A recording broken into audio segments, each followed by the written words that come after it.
Hi guys, welcome back to my YouTube channel and I hope you are in great health guys. So today's cue card is describe a plant, vegetable or crop that you are familiar with.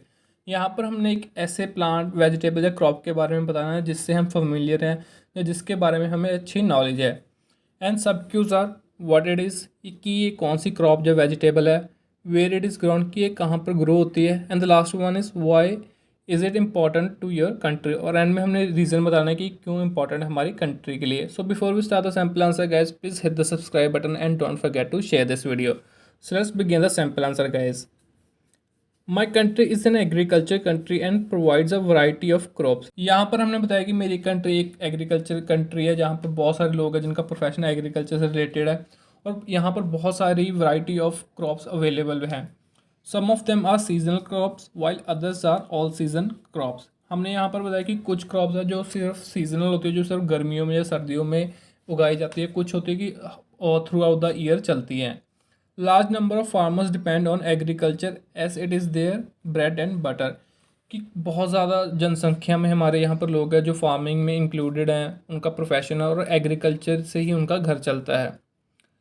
I am familiar with numerous crops and here I'm going to talk about rice, a very popular crop in my country। कि वैसे तो मुझे काफ़ी सारी crops के बारे में पता है, यहाँ पर मैं राइस के बारे में बताना चाहूँगा जो कि एक बहुत ही पॉपुलर क्रॉप है मेरी कंट्री में। Rice is the principal food in India and a large number of people eat rice as their everyday meal. कि जो राइस है इंडिया में बहुत ही पॉपुलर है और बहुत ज़्यादा लोग इसको रोज़ खाते हैं, उनकी डेली मील में ये इंक्लूडेड होती है। It is cooked with vegetables and other ingredients. यहाँ पर हमने बताया कि वो वेजिटेबल्स के साथ और बाकी भी अदर इंग्रेडिएंट्स ऐड करते हो तो ऐसे इसको कुक किया जाता है। In terms of production India holds the second position in the world. कि अगर इसकी प्रोडक्शन की बात करी जाए तो इंडिया में इतनी प्रोडक्शन होती है कि ये सेकंड नंबर पे आती है इंडिया इसके प्रोडक्शन के मामले में। And rice is almost half of the overall food crop production in the country. कि अगर हम पूरी प्रोडक्शन की बात करें जाए, जितने भी क्रॉप्स वगैरह प्रोडक्शन होती है उनकी उगाई जाती है इंडिया में, उसकी हाफ तो सिर्फ राइस ही उगाया जाता है। The crop is grown in eastern and western shore line of my country. Punjab, West Bengal and UP are the top states in rice production. यहाँ पर हमने बताया कि ईस्टर्न और वेस्टर्न शोर लाइन्स में ये काफ़ी ज़्यादा प्रोडक्शन होती है इसकी, स्पेशली पंजाब में हो गया, वेस्ट बंगाल या उत्तर प्रदेश, इनमें सबसे ज़्यादा राइस प्रोडक्शन होती है इंडिया में। It is mainly grown during the winters, therefore it is also called as winter rice. ये ज़्यादातर क्या है, विंटर्स में इसको उगाया जाता है और इसी के कारण इसको विंटर राइस भी बुलाया जाता है। The sowing time of rice is June July and it is harvested in November and December. कि ये सोइंग इसकी कब होती है, जुलाई और जून में होती है, और इसको कब काटा जाता है, इसकी हार्वेस्टिंग कब होती है, नवंबर और दिसंबर में। Rice is the basic food crop and being a tropical plant it flourishes comfortably in hot and humid climate.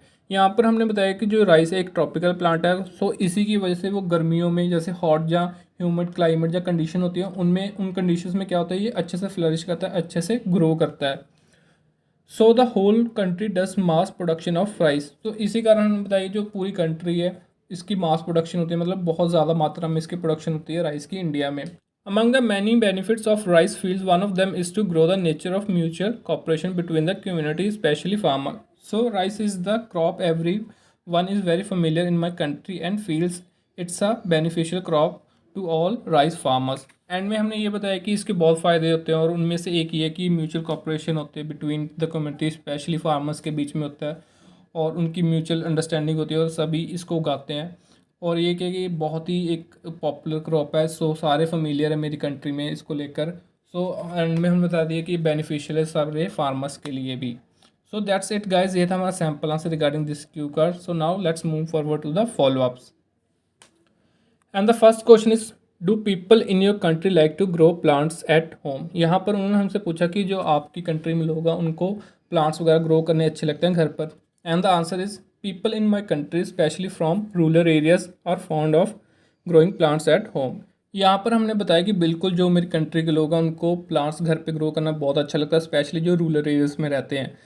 They believe that this way they can maintain their health. कि उनका ये बिलीव है, उनको लगता है कि अगर वो घर पे प्लांट्स को ग्रो करेंगे तो वो अपनी हेल्थ को अच्छे से मेंटेन कर पाएंगे।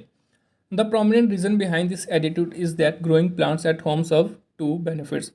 कि इसके दो मेजर रीज़न है कि वो क्यों घर पे प्लांट्स ग्रो करते हैं, क्योंकि इनको दो बेनिफिट्स होते हैं और वही क्या है वो हम आगे बताएंगे। To kick off, people get positive vibes by having nature around them and they breathe fresh air. To kick off का मतलब होता है टू स्टार्ट विद, कि यहाँ पर हमने बताया कि जो लोग होते हैं उनको क्या फ़ायदा होता है कि वो घर पे क्यों उगाते हैं। एक तो ये है कि उनको पॉजिटिव वाइब मिलती है, क्योंकि जब हम नेचर के पास रहते हैं हमें पॉजिटिव वाइब मिलती है, और उसके साथ साथ क्या है कि हमें फ्रेश एयर मिलती है ब्रीथ करने के लिए। Besides this, they get organic fruits and vegetables from the plants which help them to have a good diet. And में हमने बताया कि दूसरा रीज़न ये है कि उनको ऑर्गेनिक फ्रूट्स एंड वेजिटेबल मिलते हैं, शुद्ध फ्रूट वेजिटेबल्स मिलते हैं खाने के लिए। उससे क्या होती है, उनकी जो डाइट है वो अच्छी रहती है। Moving to the second question which is do older adults grow plants. यहाँ पर उन्होंने हमसे पूछा कि जो बड़े अडल्ट्स हैं वो क्या वो प्लांट्स ग्रो करते हैं या नहीं। And the answer is older adults know the benefits of remaining close to nature. यहाँ पर हमने बताया जो बड़े अडल्ट्स होते हैं उनको बेनिफिट्स पता है कि अगर हम नेचर के पास रहेंगे, उससे जुड़ कर रहेंगे तो क्या बेनिफिट होते हैं। That's why growing plants is their hobby and they have the habit of spending their leisure time gardening and other environment friendly activities. यहाँ पर हमने बताया कि जैसे कि उनको बेनिफिट्स पता है कि नेचर के पास रहने के क्या बेनिफिट्स होते हैं, तो क्या है कि उनकी जो मेजर हैबिट होती है, जो हॉबी है, वो क्या है कि गार्डनिंग करते हैं अपने फ्री टाइम में। और गार्डनिंग के अलावा क्या करते हैं, कोई भी अगर एक्टिविटी है जो कि इन्वायरमेंट फ्रेंडली है वो एक्टिविटीज़ करते हैं अपने फ्री टाइम में। And the next question is how do school teach students to grow plants. यहाँ पर उन्होंने हमसे पूछा कि कैसे जो स्कूल्स होते हैं वो कैसे टीच करते हैं, पढ़ाते हैं बच्चों को कि हमें प्लांट्स ग्रो करने चाहिए। Schools teach students to grow plants in 2 ways. यहाँ पर हमने बताया जो स्कूल होते हैं वो 2 तरीके से बच्चों को सिखाते हैं कि प्लांट्स कैसे ग्रो करते हैं। Firstly they provide theoretical knowledge in a chapter in books videos role playing etcetera. यहाँ पर हमने बताया कि एक तो तरीका उनको सिखाने का ये है कि उनकी बुक्स में ये चैप्टर्स होते हैं रिगार्डिंग ग्रोइंग प्लांट्स, वीडियोस दिखाते हैं, तो इनसे वो सिखाते हैं कि कैसे हम प्लांट्स ग्रो कर सकते हैं। Secondly they encourage the students by helping them plant trees at school, home and public parks and other places. उसके अलावा क्या सिखाने का प्रैक्टिकल तरीका ये होता है कि उनको अपने साथ हेल्प करवाते हैं कि कैसे हम प्लांट ग्रो कर सकते हैं स्कूल्स में, घर में, या पब्लिक पार्क्स हो गए या कोई और जगह होगी। So moving ahead to the last question which is what is the main plant of your country. यहाँ पर उन्होंने हमसे पूछा कि मेन प्लांट कौन सा सबसे आपकी कंट्री में। And the answer is India has immense diversity and the climate changes every 500 kilometre. कि इंडिया की डाइवर्सिटी बहुत ही ज़्यादा है और जो क्लाइमेट है यहाँ पर चेंज होता रहता है हर 500 किलोमीटर पर। Due to this reason all kinds of plants grow here, कि इसी वजह से क्या कि हर तरह के जो प्लांट्स हैं यहाँ पर ग्रो होते हैं। However turmeric, basil, aloe vera plants enjoy popularity because of their medical benefits. यहाँ पर हमने बताया कि जैसे बेसल हो गया, टर्मरिक हो गया, एलोवेरा, ये सबसे ज़्यादा पॉपुलर क्रॉप्स हैं हमारी कंट्री में, क्योंकि इनके जो मेडिकली जो बेनिफिट्स हैं काफ़ी ज़्यादा हैं। So that's it for the video guys. इसमें हमने इसका सैम्पल आंसर भी देख लिया और इसके फॉलोअप्स भी डिस्कस कर लिए। So before you exit the video guys, please hit the subscribe button and don't forget to share this video. And I will see you in the next video guys. Till then, take care, good luck for the preparation and thank you guys.